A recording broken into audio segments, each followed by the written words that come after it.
Yo, what is going on, guys? It is midnight, bringing you yet again another video. In today's video, we're going to be talking about obviously the two new units that have been added, which basically means another tier list video, where they sit, where they're going to sit in the future, and yeah, that's basically it really. All the changes in the tier list. So to kick things off, the event for the Mighty Warrior one, no, not the Mighty Warrior, the Hero versus Warrior relic, so the Lizard Men event, that will be out tomorrow, I believe, Friday, yeah. Basically, I'll just do the undead mission, but all you need to know about that mission, that event, is you need to get 2 million points. You definitely want to get that relic maxed out. If you don't have many damage relics, I would probably keep 2, maybe 3 of them, and limit break the other ones. But if you've got quite a few damage relics like myself, then I would just limit break it all into 1, because, yeah, just go all out, I guess. In terms of the tier list, the changes that we have now is Demiurge has kind of gone up a little bit. So rather than sitting behind Pandora and Albedo, he now moved above them, because I'll get into that in a minute. Mare has dropped quite significantly, and Masked Irons and Lachios have both dropped down to B tier. Kokaitis has gone up to A tier, and obviously the 2 new units have been added. Now Demiurge and Kokaitis have gone up because the 2 new units are, well, one of them is healer, but the other new unit is AoE. So the value for AoE units at the minute, such as Masked Irons, Mare is taking a big hit as well. They drop down because they just lose value compared to having many different AoE damage dealers now. So yeah, they drop down. Still pretty good units. So the single target units get a little bit more value, which means Demiurge and Kokaitis go up. Kokaitis was already borderline B and A, and Lachios was exactly the same thing, borderline B and A. So those two basically swap places, and yeah, we're going to get straight into it. Let's start off with Clementine, I guess, since she's lower in the list out of the 2. Excuse me. Now, Clementine is a healer. She is a heart unit, which is really good. Her stats compared to the other healers in the game at the minute are pretty decent, better than Mare, and I believe they're better than Lup as well, like quite a bit better than Lup. Resistances are really good. First skill, 3 MP, 109% attack, 20% spirit killer. Now that's not a bad skill. It's a good cost for what it does, but she's a healer, so you're not going to be using this skill at all, if ever. 4 MP, single target heal, 7020. Now that is a really good single target heal skill in my opinion. That's actually really good. Rem will do more than that eventually, but other than that, like single target heal skill, this is the best one in the game at the moment. So if you find that you don't need AoE healing, Clementine's going to be the best healer for you. But yeah, at the minute, Mare is still more valuable because the AoE heal is massive compared to this. But Clementine, I wouldn't say is that far off in terms of healer, depending on your team composition. If you're running Solution, then I would probably say Clem would be better. But if you're running anything besides from Solution on your team, I'd say Mare is going to be the winner. The next skill gives 40% magical attack to party for 3 turns, 10% magical damage reduced for 3 turns for 3 MP. This is a really good skill, especially considering how cheap it is for what it gives you. This is actually a really good buff skill. This is like Lachios' skill, and this is why Lachios has dropped down, because Clementine has a better single target heal skill. The damage skill is pretty much identical. Stats are lower, but other than that, Clementine just wins in every single department in terms of buff and everything like that, depending on if you value the chance of having a crit or if you value guaranteed damage, extra damage, and, you know, defense.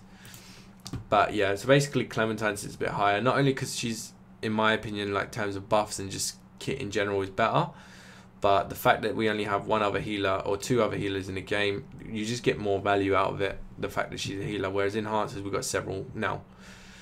One more thing I will say as well is when raids come out, don't worry, Lachios will go back up to A tier, and Clem will probably sit bottom of A. Probably is most likely going to drop down to B tier eventually when Aqua comes out and a few other healers. But yeah, let's get rid of that. So yeah, this is pretty much where Clementine would sit. Not a bad unit. What is going on here? So I'm probably going to cut out all of that in the bottom right corner. But yeah, Clementine, not a bad unit overall. Passives are really good. Physical damage and magical damage reduced 5% each. That's a really good passive for a healer. You want to be as tanky as possible. And You got Messiah, which is Overdrive, which heals the party for 7,200 or 7,020, which is amazing. Like for an AoE heal skill, this is better than Mare's one. So overall, this unit is like really good. If you get this healer and you don't have Mare, or if you get this healer and you're running Solution on your team, I would probably run it. At the minute, that, like, to be honest with you, if you're running like one healer, one buffer, one damage dealer, you got Nazarick, Aura, Solution, Clem, and Pandora. So basically a heart team. The heart units are taking over, let's be honest. So yeah, that's Clementine. Now let me get rid of that. Now we've got Sebas Stonecutter. Now Sebas and Narbarul are virtually identical, right? They are pretty much exactly the same. There's 2-3 things that are different. And on this tier list, I put like Sebas in front. This is my opinion and Isaac's opinion as well. So we make the global tier list together. So we kind of discuss about it. And like after discussing, we both decided to put Sebas ahead. But honestly, between the 2 units, entirely up to you what you want to do. You know, you could put Nabe in front and Sebas behind. That's fine. But regardless, these 2 units are neck and neck. Now, do you know what? Actually, let me do this. Let me get this up. We're gonna compare this because we can. So he's a power unit. He's a damage dealer. He has really good stats, average. Not so good speed, but everything else is pretty good for the time being. Narbarul has more speed, more attack. Very slightly more attack actually, like literally a fat 100, and what's that, 6, 8, 14 more speed, which is actually quite a lot. But she has 600 less HP, 200 less defense. I would rather that in stats than this, right? Resistances, they're the same. First skill, 116 Earth, 16% Elemental, 4 MP, 116 Thunder, 16 Elemental, 4 MP. It's basically the same skill. One does Thunder, one does Earth. So to me, they're at this point, they're like pretty even. I would say in stats, Sebas is better. Skill, they're identical. Resistances are the same. Typing advantage, Heart is better than obviously Power. Then you have a buff skill for 2 MP, which does 75% magic skill damage, and then you have 40%, 30% Earth element, 40% physical for 2 MP. In my opinion, we value this skill a little bit more, me and Isaac, and the only reason for that is because when you use this skill, you're going to have 1 turn wasted, because you're not going to be able to use 3 skills with this. You're only going to be able to use 2 skills, and since this is magical skill damage, you're going to have a turn wasted. This one, you can do 2 skills, and you can also use your basic attack, which is physical, and get that still, you know, advantage of that buff. So that's why he's buff, in my opinion, is better. So at this point, I would say Sebas is like a hair ahead. In terms of AoE, both at 6 MP, one does 67.25, one does 65.75. Thunder, Earth. Again, he's got a better AoE attack at the moment. And then many would argue, oh, but Nabe has more attack. Well, not anymore, she don't. Now, because he has 20% elemental strengthen and 5% physical attack.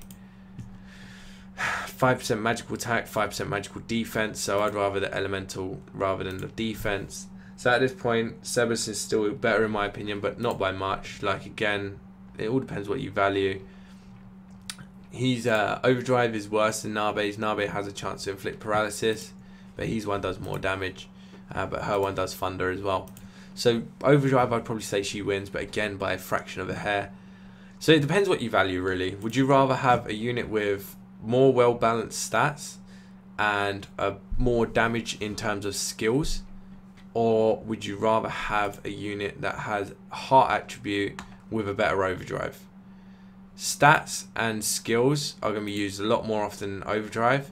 I know that the heart typing is good as well, but I'd rather have 2 good things rather than just one, like 2 really good things that are going to help them, rather than 1 really good thing and, you know, a occasional overdrive.